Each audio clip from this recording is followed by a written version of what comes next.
Hello बच्चों, hello everybody, dear students, this is KP class and I am Deepak Kumar Poddar.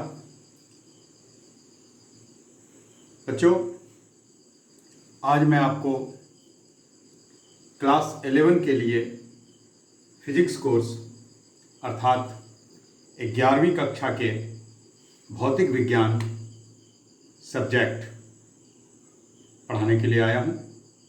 सबसे पहले तो इस साल जो बच्चे साइंस में अपना एडमिशन लिए हैं क्लास 11 में, उनको बहुत बहुत ढेर सारी शुभकामनाएं। और आज का विषय है यूनिट 1 का भौतिकी की दुनिया एवं मापन। Today's course is class 11 physics unit 1 physical world and measurement. Okay, तो बच्चों शुरू करते हैं हम लोग। तो सबसे पहले हम लोग जानेंगे फिजिक्स क्या है। लेकिन फिजिक्स क्या है जानने से पहले हम लोग जानते हैं कि साइंस क्या है, विज्ञान क्या है। ठीक है, विज्ञान क्या है? तो विज्ञान का मतलब आप लोग जानते हैं किसी भी चीज का विशेष ज्ञान, किसी भी चीज की हम लोग जानकारी प्राप्त करते हैं विशेष रूप से। जैसे यदि कोई काम हो रहा है, जैसे बारिश हो रही है, तो कोई कह दिया बारिश हो रही है, तो ये यदि मान लेते हैं तो ठीक है, मान लेते हैं। लेकिन यदि साइंस के अनुसार हम बात करें तो हमको प्रूफ करना पड़ता है कि बारिश क्यों हो रही है, बारिश क्यों हो रही है, बिजली क्यों चमक रही है, या बिजली चमका तो क्या हुआ है। तो किसी भी चीज की हमें विस्तृत रूप से इसमें अध्ययन किया जाता है, डिटेल हम लोग जानते हैं। और जब तक प्रूफ नहीं होता है कि ये चीज कैसे हुआ, क्यों हुआ, उसका कैलकुलेशन क्या है, मैथमेटिकल है ना, पूर्ण रूप से जब प्रूफ हो जाता है वो चीज, तब हम लोग कहते हैं कि नहीं, वो साइंस है। ऐसे मान लिया कि बाबर एक राजा था, उसने ये किया, ठीक है, मान लिए, उनका कहना मान लिए, लेकिन उसको हम प्रूफ नहीं कर सकते, हम लोग उसको प्रूफ नहीं कर सकते। ठीक है, जो इतिहास में लिखा हुआ है उसको हमने मान लिया कि हाँ, पुराने इतिहासकारों ने उन समय का अध्ययन किया, उन्होंने ये पाया, ऐसा हुआ है, ऐसा हुआ है, तो उन्होंने जो लिखा उस समय उसको हमने मान लिया। लेकिन साइंस में वो चीज नहीं है। पृथ्वी यदि सूर्य के चारों तरफ चक्कर लगा रही है तो किस कारण से लगा रही है, इसका प्रूफ देना पड़ेगा। चंद्रमा यदि पृथ्वी के चारों ओर चक्कर काट रही है तो वो क्यों काट रही है, या वो क्यों लगा रही है, इसका प्रूफ देना पड़ेगा, है ना।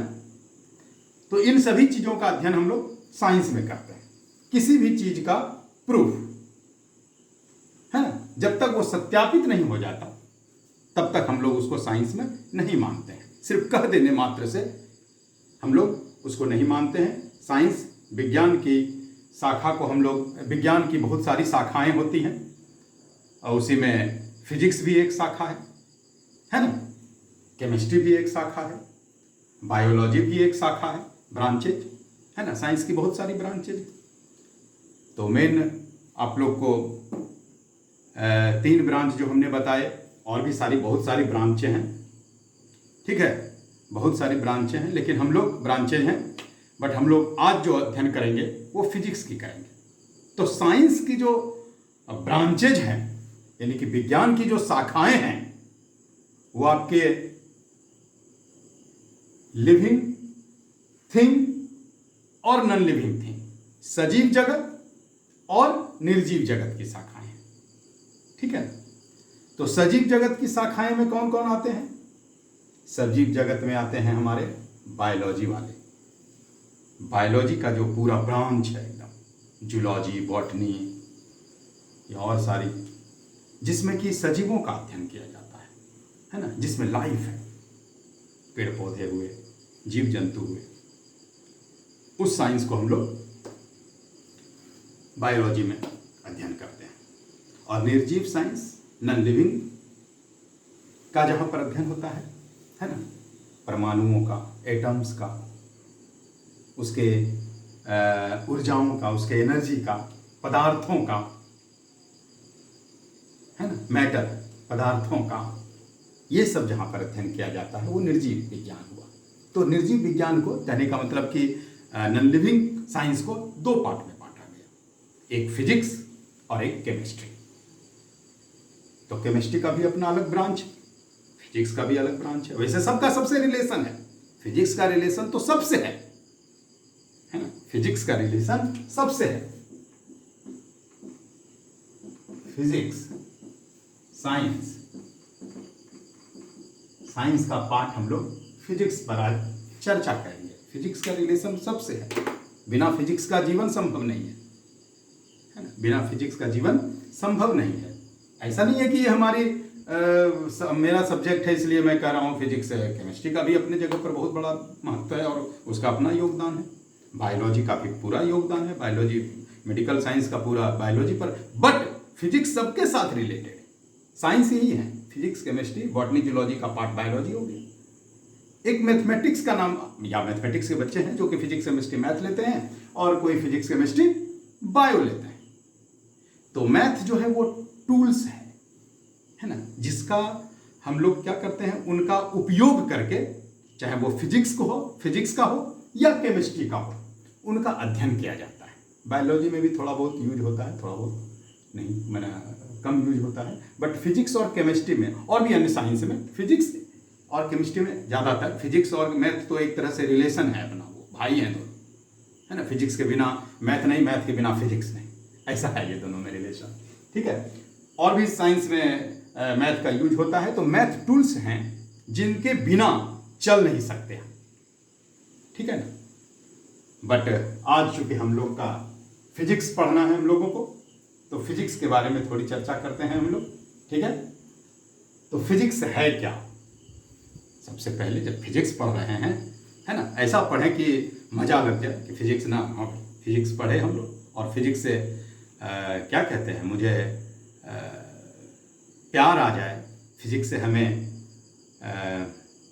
मोहब्बत हो जाए, ऐसी फिजिक्स हम लोग पढ़ेंगे। नहीं, मन लग जाए कि फिजिक्स, बस मूड बन जाए कि हाँ फिजिक्स पढ़ रहे हैं, फिजिक्स पढ़ रहे हैं, मतलब फिजिक्स ही हम लोग पढ़ते रहे, ऐसा लगने लगे, तब मजा लगेगा कि हाँ फिजिक्स पढ़ रहे हैं, है कि नहीं। तो फिजिक्स के बारे में थोड़ा सा हम लोग चर्चा कर लेते हैं कि physics is the study of nature and natural phenomena, ठीक है ना। भौतिक विज्ञान, विज्ञान की वह शाखा है जिसमें हम लोग नेचर, प्रकृति और प्रकृति की घटनाओं का अध्ययन करते हैं, प्रकृति के नियम का भी अध्ययन करते हैं, है ना, लॉ ऑफ नेचर। तो सबसे पहले फिजिक्स, ठीक है ना, फिजिक्स इज स्टडी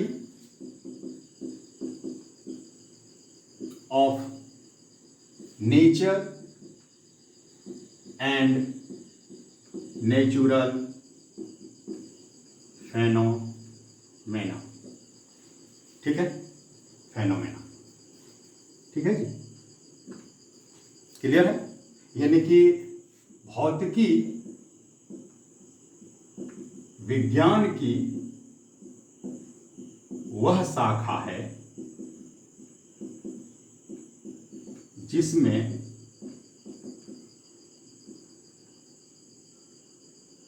प्रकृति एवं प्रकृति के परिघटनाओं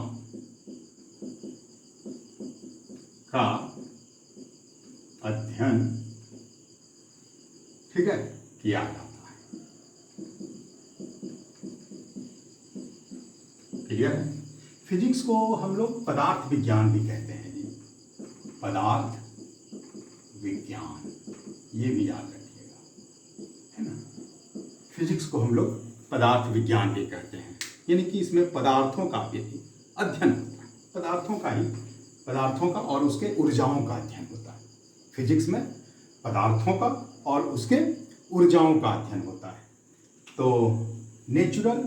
नेचर एंड नेचुरल फेनोमिना पर बात करते हैं हम लोग। तो नेचर में ऐसे कुछ हम लोग नहीं मान लेते हैं, जैसे अभी बताए ना हम कि बादल गरजा, बिजली चमकी, बारिश हुआ, ठीक है ना, है नदी से पानी बह रहा है, आगे बढ़ रही है, क्यों? कोई भी चीज़ ये नीचे क्यों गिर रहा है ना? न्यूटन ने देखा ना, सबसे पहले सेब न्यूटन देखा कि नीचे गिर रहा है, उससे पहले भी बहुत लोगों ने देखा होगा, है ना, सेब को गिरते न्यूटन से पहले भी बहुत लोगों ने देखा होगा, बट न्यूटन सोचा कि सेब नीचे ही क्यों गिरा भाई? तो गुरुत्वाकर्षण बल के कारण, ग्रेविटेशनल फोर्स के कारण, है ना। इसका भी अध्ययन हम लोग इसी में करेंगे, है ना। नीचे ही क्यों गिरा, ऊपर क्यों नहीं चला गया? फोर्स, बल क्या है ना, पुश एंड पुल। आज तक बच्चों में बच्चे लोग, हम लोग शुरू से पढ़ते आए पुश और पुल, है ना। खिंचाव को या धक्के मारना को हम लोग बल कहते हैं, बट ठीक है, वैसे सिर्फ पुश ही है, पुल भी होता है तो पीछे से ही होता है, वो भी पुश ही है। चलिए, इस पर चर्चा हम लोग करते रहेंगे। और अभी थोड़ा सा डिटेल हम फिजिक्स, पदार्थों का अध्ययन। तो पदार्थ क्या है, यानी कि मैटर क्या है जी? मैटर क्या है?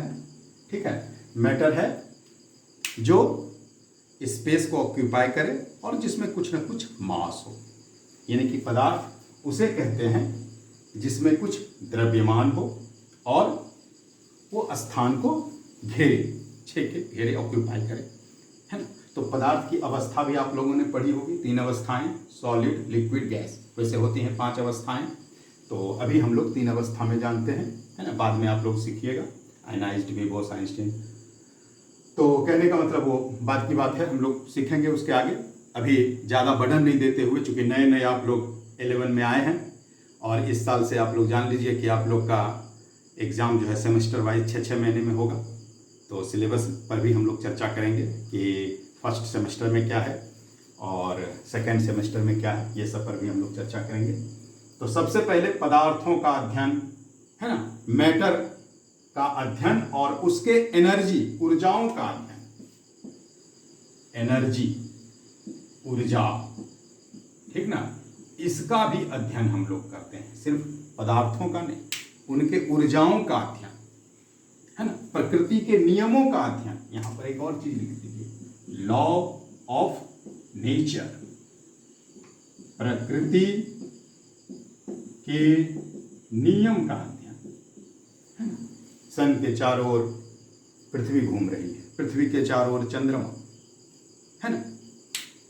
तो इस प्रकृति के क्या नियम है, इन सभी चीजों का अध्ययन हम लोग किस में करेंगे? फिजिक्स में करेंगे।